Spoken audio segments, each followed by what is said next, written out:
नमस्कार। Mission elite का ये हम पार्ट 3 जो है आज डिस्कस करेंगे और इसमें हम डिस्कस करेंगे इम्पोर्टेंट एचपीजीके के क्वेश्चन। इम्पोर्टेंट एचपीजीके के क्वेश्चन जो है वो डिस्कस करेंगे। इससे पहले पार्ट 1 और पार्ट 2 में भी हम इम्पोर्टेंट एचपीजीके के क्वेश्चन जो है वो मिशन एलाइट के डिस्कस कर चुके हैं। आने वाले हर एक एग्जाम में, चाहे वो आपका एलाइट सर्विसेज का है, एचएएस का है, सब इंस्पेक्टर का है या फिर कोई और HPSSC Himachal Pradesh public service commission का एग्जाम है, डेफिनेटली हेल्प मिलेगी। क्वेश्चन नंबर 1 से जो है अभी हम स्टार्ट करते हैं। बोलते हैं in the Tarikh Yamini Utbi the private secretary of Mahmud Ghaznavi called Nagarkot as. तो बोलते हैं तारीख यामिनी ये महमूद गजनवी के एक निजी सचिव उत्बी के द्वारा लिखा गया था। इसमें नगरकोट को क्या कहा गया है? देखो, आपने ध्यान रखना है पहले तो तारीख यामिनी नामक ग्रंथ जो था वो किसने लिखा था। तारीख यामिनी नामक ग्रंथ जो था ये उत्बी ने लिखा था। पहला क्वेश्चन तो यही बन गया। ये किसका प्राइवेट सेक्रेटरी था या फिर किसकी सेना के साथ ये भारत आया था? तो ये महमूद गजनी की सेना के साथ जो था वो यहाँ आया था, भारत आया था। इसने नगरकोट के बारे में मेंशन किया और इसने नगरकोट को भीमनगर के रूप में जो था वो मेंशन किया था। ऑप्शन डी जो है वो सही आंसर होगा।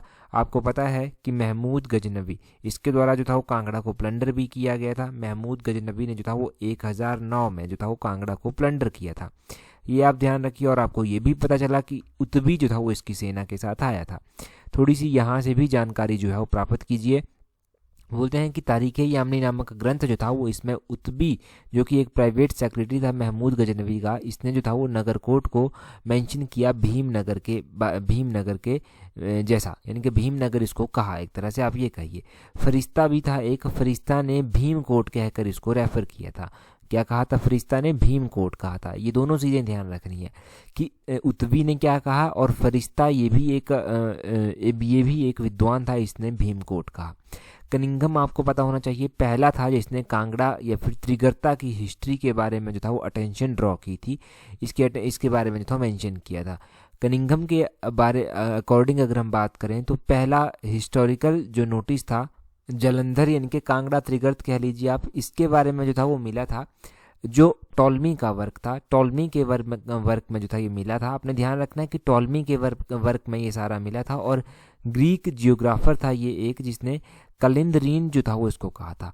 कलिंदरीन कहकर जो था वो इसको मेंशन किया था। ये सारी चीज़ें आप यहाँ से जोड़ लीजिए, इंपॉर्टेंट है। तो ये सारे आपने 3-4 क्वेश्चन आपने यहाँ से क्लियर कर लिए और डेफिनेटली यहाँ से एचएएस और अलाइड सर्विसेज जैसे एग्जाम में क्वेश्चन बनने की संभावना है। बाकी एग्जाम में भी बन सकते हैं। जब बड़े एग्जाम आप कवर कर रहे हैं तो छोटे एग्जाम आपके ऑटोमेटिकली कवर हो जाएंगे। आगे बोलते हैं which of the following lakes is visited by Gaddis on Janmashtami. तो जन्माष्टमी के दिन गद्दी जो है एक प्रसिद्ध झील की यात्रा करते हैं। वो कौन सी झील है? आपके पास 4 ऑप्शन दिए गए हैं। आपने ध्यान रखना है कि जब जन्माष्टमी का ये त्यौहार होता है तो इस दौरान गद्दी जो है वो लामा डल झील की जो है वो यात्रा करते हैं। ऑप्शन सी जो है वो सही आंसर है। यहाँ पर एक शाही स्नान होता है। और आपको ये भी मालूम होना चाहिए कि जन्माष्टमी के साथ ही जो है वो मणिमहेश यात्रा जो है वो स्टार्ट हो जाती है। तो क्वेश्चन पूछा जाए कि मणिमहेश यात्रा कब स्टार्ट होती है, तो ये होती है स्टार्ट आपकी जन्माष्टमी, श्री कृष्ण जन्माष्टमी के दिन। और आपने दूसरी चीज़ ध्यान रखनी है यहाँ से कि जो चंबा डिस्ट्रिक्ट है वहाँ पर अलग अलग लेक्स, यानी कि अलग अलग झीलें जो हैं वो स्थित हैं। इन झीलों के नाम आपसे पूछे जा सकते हैं कि चंबा में कौन कौन सी झीलें स्थित हैं। तो चंबा में एक तो आपने ये जान ली कि चंबा में जो है वो कौन सी झील स्थित है। चंबा में जो है आपकी लामा डल झील स्थित है। चंबा में आपकी गढ़ासरू झील स्थित है। चंबा में आपकी मणिमहेश झील स्थित है। चंबा में आपकी चमेरा झील स्थित है। चंबा में महाकाली झील स्थित है। खजियार झील जो है वो चंबा में स्थित है। तो ये लेक्स, इनका ये चंबा में जो स्थित हैं उनके नाम आप ध्यान रखें। ठीक है, ये आपको पता चल गया। वैसे तो गद्दी ट्राइब भी है। गद्दी ट्राइब के बारे में अभी डिस्कस करने से रहने देते हैं। क्योंकि जो है जब गद्दी ट्राइब का सेपरेट क्वेश्चन डिस्कस होगा तब हम उसके बारे में, उसके रिचुअल्स, उसके कस्टम्स, वो सारी चीज़ें जान लेंगे। परंतु आप ध्यान रखिए कि गद्दी ट्राइब मुख्य रूप से चंबा और कांगड़ा में जो है वो पाई जाती है। चंबा और कांगड़ा में ये पाई जाती है। और गद्दी ट्राइब के बीच में एक फेस्टिवल होता है, इसका नाम है नवाला फेस्टिवल, जो भगवान शिव को डेडिकेटेड होता है। ये हमने प्रीवियस वीडियोज़ में बहुत बार रिवाइज कर रखा है। अगला क्वेश्चन देखते हैं। अगले क्वेश्चन में क्या बोलते हैं in which river basin is the upper Joiner hydro power project. तो बोलते हैं कि जो upper Joiner hydro power project है ये कहाँ पर स्थित है। ये भी इंपॉर्टेंट क्वेश्चन है। आपने ध्यान रखना है कि अपर जॉइनर हाइड्रो पावर प्रोजेक्ट जो है वो कौन सी रिवर बेसिन पर जो है स्थित है, तो ये स्थित है आपके रावी रिवर बेसिन पर। ऑप्शन बी जो है वो सही आंसर होगा। अब रावी रिवर बेसिन पर जो है ये अपर जॉइनर हाइड्रो पावर प्रोजेक्ट जो है स्थित है।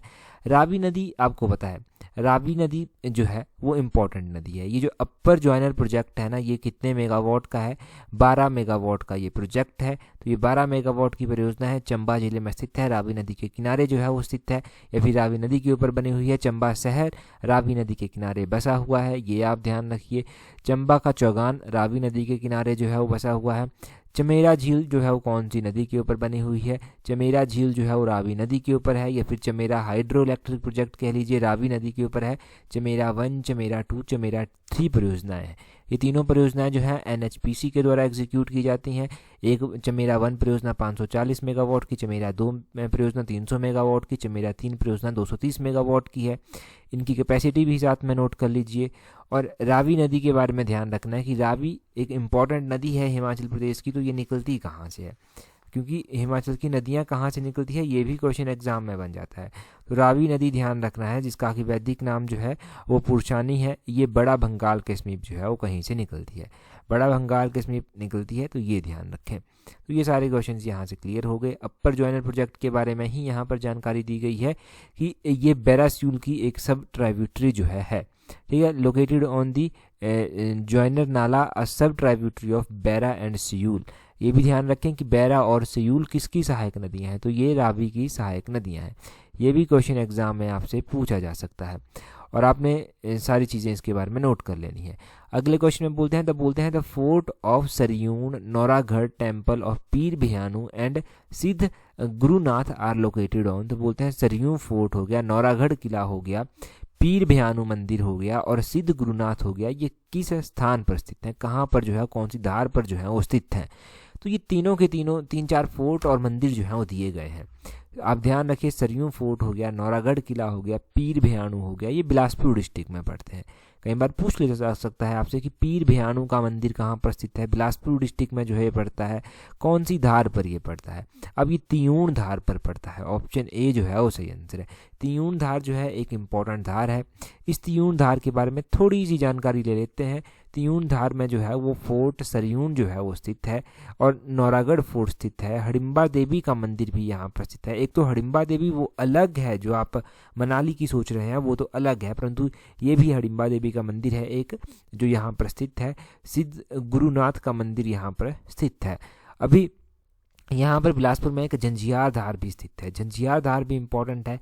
ये रेंज जो है वो डिवाइड करती है, ये भी डिवाइड होती है सिरखड्ड से। सिरखड्ड से ये 2 पार्ट में डिवाइड हो जाती है, और देवी बडोली का मंदिर हो गया, गुग्गा गेडमी का मंदिर हो गया, ये इसी रेंज में जो है वो स्थित है। कौन सी, झंझियार धार, धार झंझियार हो गया, तियूण धार हो गया।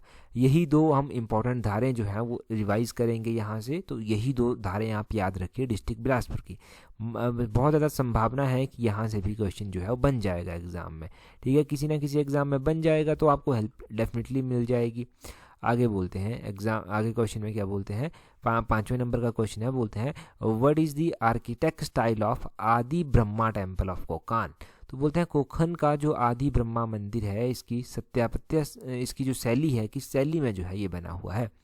देखो, मंदिरों के बारे में हम अक्सर बात करते रहते हैं, परंतु ज़रूरी क्या होता है, ज़रूरी होता है क्योंकि मंदिरों के नाम आपने अक्सर सुने होते हैं कि आपको याद रह जाए मंदिर, और एग्जाम में जब पूछे जाएं तो आप एग्जैक्टली इनके बारे में आंसर कर पाएँ।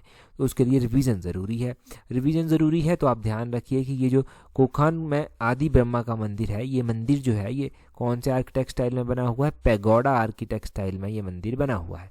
कौन सा ऑप्शन सही हो गया, ऑप्शन सी जो है वो सही आंसर हो गया। पैगोडा आर्किटेक्ट स्टाइल का नाम आप जैसे ही सुनते हैं आपके माइंड में एक क्वेश्चन जल्दी से क्लिक होना चाहिए। वो कौन सा क्वेश्चन है, वो है हडिम्बा देवी का मंदिर, जिसके बारे में मैं बहुत डिटेल से आपको बता चुका हूँ।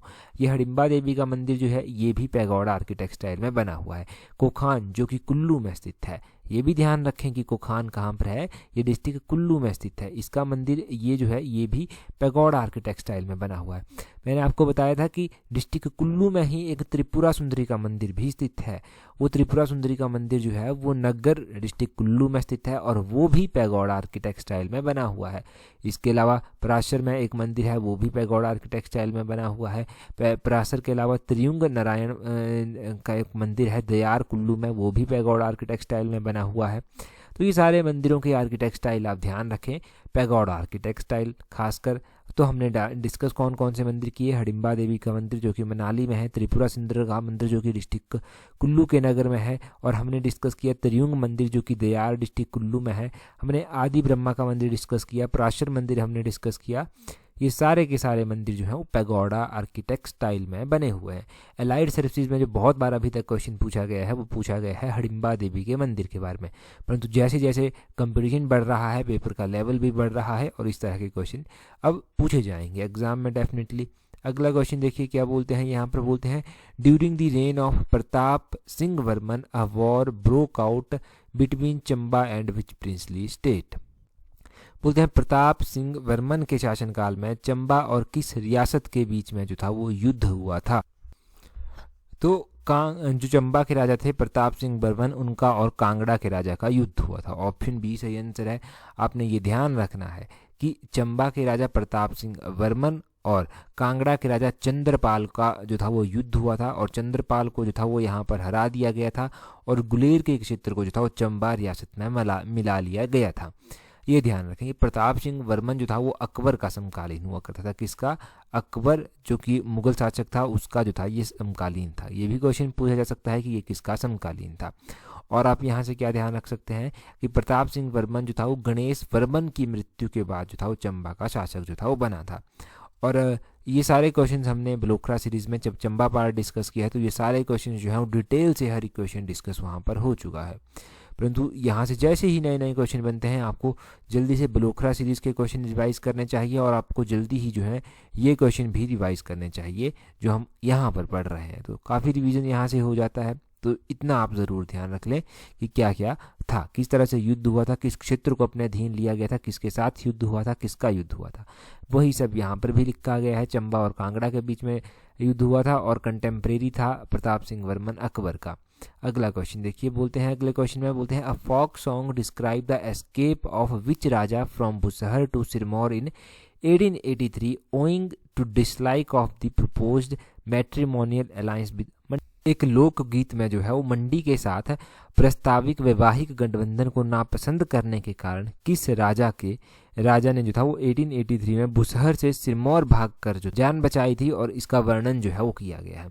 तो यहाँ पर 4 ऑप्शन दी गई हैं। चौथी ऑप्शन खैर आपको यहाँ पर शायद डिस्कस नहीं शो हो रही, परंतु ध्यान रखिए ये कौन था, ये था टीका रघुनाथ सिंह। असल में हुआ क्या था, हुआ इस तरह से था कि शमशेर सिंह होते थे जो बुसहर के राजा थे। शमशेर सिंह काफ़ी फेमस राजा थे जिनके कार्यकाल के दौरान 1857 का विद्रोह भी हुआ था। इन्होंने अंग्रेजों की सहायता नहीं की थी। शमशेर सिंह ने अपने पुत्र जिनका नाम था रघुनाथ सिंह, इनका विवाह जो था वो मंडी के राजा की पुत्री के साथ जो था वो निश्चित कर दिया था। मंडी के राजा उस टाइम थे राजा विजय सेन, इनकी पुत्री के साथ जो था वो विवाह निश्चित कर दिया था। अब रघुनाथ सिंह को ये रिश्ता पसंद नहीं था। अब पसंद नहीं था तो इसने क्या किया, सिरमौर चला गया और वहाँ जाकर जो था वो बस रहने लगा, मतलब अपनी जान कैसे न कैसे करके बचा ली इसने। और इसके बाद जो था उसे मनाया गया कि भाई कर ले शादी, कोई बात नहीं, अच्छी बात है, शादी कर ले, अच्छी लड़की है, मतलब बता लिया उसको कि भाई ठीक है, सेटिस्फाई किया उसको, और उसको मनाकर जो था वो विवाह जो था वो संपन्न करवाया गया था। जो पॉइंट आपने ध्यान रखने हैं रघुनाथ सिंह के बारे में और इस क्वेश्चन के बारे में। रघुनाथ सिंह शमशेर सिंह का पुत्र था, बुसहर के राजा, और 1883 में जो था ये चला गया था। एक गीत में इसका मेंशन भी किया गया है। मंडी के राजा उस टाइम विजय सेन होते थे और बाद में चलकर ये विवाह जो था वो संपन्न भी हुआ था। ये भी ध्यान रखें, ऐसा नहीं था कि विवाह नहीं हुआ था, विवाह संपन्न हुआ था।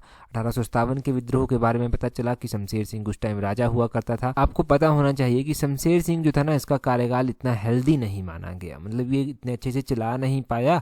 तो हुआ क्या कि इसका राजभार जो था वो इसके पुत्र को सौंपने की बात कही गई, परंतु पुत्र उस टाइम वयस्क था और प्रशासनिक जो कार्य थे वो राज्य का जो प्रशासनिक कार्य जो था वो इसे 1886 में जो था वो सौंपा गया था रघुनाथ सिंह को, और 1898 तक बड़ी कुशलता से जो था वो इसने ये चलाया था। भारत सरकार के द्वारा इसे CIE की उपाधि भी जो था वो दी गई थी। ये ध्यान रखिए। और बाद में आपको पता है बहुत सारे चेंजेस होते रहे, बहुत सारी चीज़ें होती रही। 1905 में भूकंप आया था तो रामपुर में भी जो था काफ़ी नुकसान हुआ था, काफ़ी भवन यहाँ पर भी नष्ट हुए थे। कांगड़ा में तो खैर तबाही हुई थी, परंतु वो शहर में भी जो था इसका नुकसान जो था वो देखने को मिला था। तो ये सारी चीज़ें यहाँ से नोट कर लेना, ठीक है। ये हो गया आपके पास शमशेर सिंह और ये जो रघुनाथ सिंह थे इनके बारे में। अगला क्वेश्चन, ये वही जानकारी दी गई है। अगला क्वेश्चन देख लीजिए क्या बोलते हैं। यहाँ पर बोलते हैं which of the following state was founded by descendant of Prithviraj Chauhan.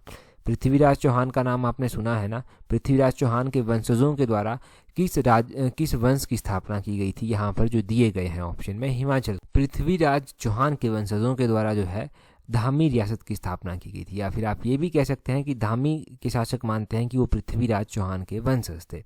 अब देखो पृथ्वीराज चौहान का नाम आप कहाँ पर पढ़ते हैं, हिस्ट्री में। ये आपको पहले रिवाइज करना चाहिए। पृथ्वीराज चौहान की लड़ाई हुई थी। अब ये लड़ाई पृथ्वीराज चौहान ने किसके साथ लड़ी थी, इसमें ये जीता था या हारा था, ये भी क्वेश्चन पूछा जाता है। देखो पृथ्वीराज चौहान ने मोहम्मद गौरी के साथ जो था वो लड़ी थी। इसको बैटल ऑफ तराइन कहते हैं।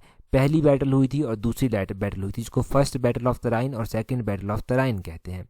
अब कहते हैं कि पहली बैटल ऑफ तराइन जो हुई थी उसमें क्या हुआ था, उसमें जो था वो मोहम्मद गौरी को हरा दिया गया था पृथ्वीराज चौहान के द्वारा। ये बहुत ही शक्तिशाली शासक जो था वो माने गए हैं इतिहास में। और सेकंड बैटल ऑफ पानीपत जो हुई उसमें क्या हुआ, उसमें पृथ्वीराज चौहान जो था वो हार गया था। पृथ्वीराज चौहान जो था वो हार गया था। और सेकंड बैटल ऑफ तराइन 1192 में हुई थी, 1192 ईस्वी में हुई थी। 1192 में जो था ये बैटल हुई थी।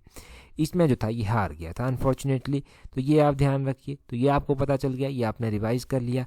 अगर हम धामी प्रिंसली स्टेट की बात करते हैं तो इसकी स्थापना किसके द्वारा की गई थी, गोविंद पाल के द्वारा इसकी स्थापना जो था वो की गई थी। धामी की राजधानी कैपिटल इसकी पूछी जाती है तो इसकी कैपिटल कहाँ पर थी, कैपिटल थी इसकी हल्लोग में। हल्लोग आपने ज़रूर नोट कर लेना है कि हल्लोग में जो था वो धामी की कैपिटल थी। और धामी गोलीकांड कब हुआ, धामी सत्याग्रह कब हुआ, ये आप कमेंट करके जो है वो जल्दी से बता दीजिए। धामी गोलीकांड के मुख्य लीडर कौन थे, उनका नाम भी ज़रूर कमेंट करके बताना, क्योंकि गोलीकांड तो अक्सर आपको याद रहता है। इनके जो मुख्य लीडर हैं उनका नाम आप भूल जाते हैं, तो उनका नाम आप कमेंट करके जो है वो बता दीजिए। ये आपने जान लिया। अगला क्वेश्चन देखते हैं। बोलते हैं who planned and constructed a 3 mile road around the Jakhu hill. तो किसने जो था जाखू पहाड़ी के चारों ओर 3 मील सड़क की योजना और इसका निर्माण करने की बात जो था वो कही थी, ये किसने प्लान किया था। तो ये प्लान लॉर्ड कोइम्ब्रम के द्वारा जो था वो की गई थी। ऑप्शन ए जो है वो सही आंसर। लॉर्ड कोइम्ब्रम के द्वारा जो था ये योजना बनाई गई थी। हालांकि इस तरह से कि हम क्या करेंगे, जाखू पहाड़ी के चारों ओर जो है निर्माण करवाएंगे। जाखू पहाड़ी के बारे में थोड़ा सा जान लीजिए। पहले तो देखिए ये 1828 में लॉर्ड कोइम्ब्रम के द्वारा जो था ये कमांडर इन चीफ होते थे उस टाइम। तो इन्होंने जो था वो विजिट शिमला किया था और इन्होंने डेवलपमेंट एक्टिविटीज़ में थोड़ा सा इंटरेस्ट लिया और इन्होंने कहा कि मैं एक रोड जो है वो बनवाऊंगा चारों ओर इसके। और इन्होंने जो था वो एक 1828 में ही इन्होंने जो था वो एक रोड बनवाया जो कनेक्ट करता था, ब्रिज बनवाया जिसका नाम कोइम्ब्रम ब्रिज रखा गया। ये ब्रिज जो है वो किसको कनेक्ट करता है, शिमला को, छोटा शिमला से जो है वो कनेक्ट करता है। ठीक है, ये आपको पता होना चाहिए कि 1828 में ये ब्रिज बनवाया गया था और इस तरह से ये सारी बात जो था वो हुई थी। अगर देखो हम जाखू की पहाड़ियों की बात करते हैं तो जाखू की पहाड़ियों की जब भी हम बात करते हैं तो आपके माइंड में क्या आता होगा, यहाँ पर हनुमान जी की मूर्ति एक है वो आ जाती होगी। तो वो हनुमान जी की मूर्ति 108 फीट की मूर्ति है, वो आप ध्यान रखना। ये भी हमने शायद एक वीडियो में पढ़ा है। और दूसरा आप क्या ध्यान रखेंगे, दूसरा आप ध्यान रखेंगे कि जाखू की पहाड़ियाँ कितनी ऊंचाई पर स्थित हैं, इनकी ही ऊंचाई आपसे पूछ ली जाएगी।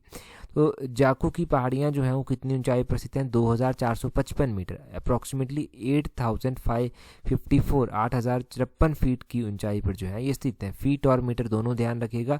2455 मीटर जो है अप्रॉक्सीमेटली इसकी हाइट जो है वो बताई गई है फ्रॉम द सी लेवल, ये आपने ध्यान रखना है। तो एबव द सी लेवल ध्यान रखिए, है ना। तो ये आपको चीज़ें पता होनी चाहिए क्योंकि ये इंपॉर्टेंट होती हैं। हाइट वगैरह कई बार पूछ ली जाती है। एचएस में लास्ट टाइम कुछ पहाड़ियों की पूछी गई थी, हो सकता है आने वाले टाइम में किसी एग्जाम में जाखू की पूछ ली जाए, जाखू के बारे में क्वेश्चन पूछ ली जाए। अगला क्वेश्चन देखिए, अगले क्वेश्चन में क्या बोलते हैं चूज द इनकरेक्ट वन। तो इनकरेक्ट वन, कुछ राजा यहाँ पर दिए गए हैं लिस्ट में, कुछ उनके कंटेम्प्रेरी दिए गए हैं। तो इनकरेक्ट आपको बताना है, गलत आपको बताना है। तो पृथ्वी सिंह क्या शाहजहां के समकालीन थे, प्रताप सिंह वर्मन क्या अकबर के समकालीन थे? प्रताप सिंह वर्मन तो हमने अभी पढ़े ऊपर ही क्वेश्चन में एक में, तो ये तो अकबर के समकालीन थे, ये तो सही है। और दूसरे की बात करते हैं, चतर सिंह क्या शाहजहां के समकालीन थे? और चौथे की बात करते हैं कि जनार्दन क्या जहांगीर के समकालीन थे? देखो इन चारों ऑप्शनों को ध्यान में रखते हुए एक एक क्वेश्चन को ऑप्शन को उठाकर देखते हैं। हम बात करते हैं पृथ्वी सिंह की। अगर चंबा के राजा पृथ्वी सिंह की बात की जाए कि ये किसके जो था वो समकालीन थे, तो देखो ये शाहजहां के समकालीन थे, बिल्कुल सही बात है, ये शाहजहां के समकालीन थे। और जगत सिंह ने जब शाहजहां के विरुद्ध 1641 में विद्रोह किया था, तो इस मौके का फायदा उठाते हुए पृथ्वी सिंह ने क्या किया, मंडी और सुकेत के साथ जो था अपने कुछ क्षेत्र जो था वो वापिस जो था वो पा लिए थे। क्योंकि आपको ये भी ज्ञात होना चाहिए, जब हमने ब्लोखरा सीरीज में पढ़ा था तो पृथ्वी सिंह जब पैदा हुए थे तो इनकी जान बचाने के लिए इनकी जो नर्स होती थी जिसका नाम था बातलू ने क्या किया था, इनको मंडी ले जाकर जो था वो रखा था, और मंडी में ही सुकेत में ही इनका पालन पोषण हुआ था। परंतु बाद में जब शाहजहां के ये समकालीन थे तो शाहजहां के ऊपर विद्रोह किया गया कुछ पहाड़ी राजाओं के द्वारा, तो इन्होंने उसका फायदा उठाया और अपना चंबा क्षेत्र जो था वो वापस वहां से ले लिया था। तो ये तो शाहजहां के समकालीन थे। बात करते हैं चतर सिंह की। तो चतर सिंह किसके समकालीन थे?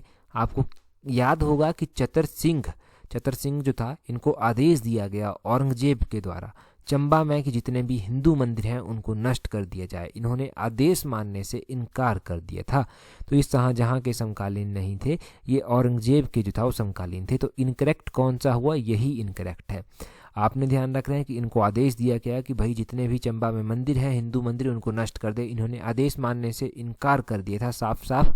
और जब इनको चंबा बुलाया गया था तो चंबा से इन्होंने दिल्ली बुलाया गया था, तो ये दिल्ली भी नहीं गए थे, इन्होंने अपने भाई को भेज दिया था, परंतु भाई भी जो था वो दिल्ली दरबार तक नहीं पहुंचा, वो भी रास्ते से ही वापस आ गया। ये सारे क्वेश्चन ध्यान रखें। जनार्दन की बात करते हैं तो राजा जनार्दन किसके समकालीन थे? राजा जनार्दन जो था वो चंबा के राजा थे और ये जहांगीर के ही जो था वो समकालीन थे, ये तो सही है, ये जहांगीर के ही जहांगीर ने जब नूरपुर और कांगड़ा का विजिट अराउंड 1622 किया था, तो उस दौरान चंबा का राजा जनार्दन भी जो था वो जहांगीर से मिलने जो था। और आपको पता होना चाहिए चंबा के राजा जनार्दन जो थे इनका युद्ध हुआ जगत सिंह के साथ धलोग में बैटल ऑफ धलोग जिसको कहते हैं, जिसमें चंबा की सेना जो था वो हार गई थी। जनार्दन को जो था वो मरवा दिया गया था जगत सिंह के द्वारा धोखे से। ये सारे ना इंपॉर्टेंट क्वेश्चंस हैं, बहुत इंपॉर्टेंट क्वेश्चंस हैं ये सारे के सारे जो हमने रिवाइज यहाँ से। और अगर आपने ब्लोखरा सीरीज देखी है ना तो आपको और भी ज़्यादा क्लियरिटी जो है यहाँ से हो रही होगी, और भी अच्छी अच्छी चीज़ें रिवाइज हो रही होंगी, तो वो भी प्लेलिस्ट में लिंक मिल जाए। क्वेश्चन क्यूज की फॉर्म में मैंने टेलीग्राम पर भी लास्ट टाइम डाले थे, क्वेश्चन क्यूज की फॉर्म में हम यूट्यूब पर भी डालते रहते हैं। देखिए अभी आपके लिए क्वेश्चन है जो मैंने टेलीग्राम पर भी क्यूज की फॉर्म में डाला है, परंतु आपको आंसर करके अभी बताना है, आपका रिवीजन हो जाएगा। बोलते हैं ruler of Chamba were consider the descendant of. Chamba के शासक किसके वंशज जो है वो माने जाते हैं? 4 ऑप्शन आपके पास दी गई हैं, वहाँ पर आप कमेंट करके नीचे से जल्दी से बता दीजिए इन 4 ऑप्शन में से कौन सा है। और टेलीग्राम पर अगर अभी तक ज्वाइन नहीं किया है तो अपना टेलीग्राम ओपन कीजिए, वहाँ से सर्च कीजिए इस तरह से @allexam31। ये जो क्वेश्चन हमने अभी डिस्कस किया ये क्विज की फॉर्म में आपको मिल जाएंगे टेलीग्राम में, और एक साथ रिवाइज करने को आपको मिल जाएंगे। हेल्प डेफिनेटली आपकी यहाँ से होने वाली है, तो यहाँ से देख लें। आज की इस वीडियो में इतना ही काफ़ी है। So that's all for today. Thank you very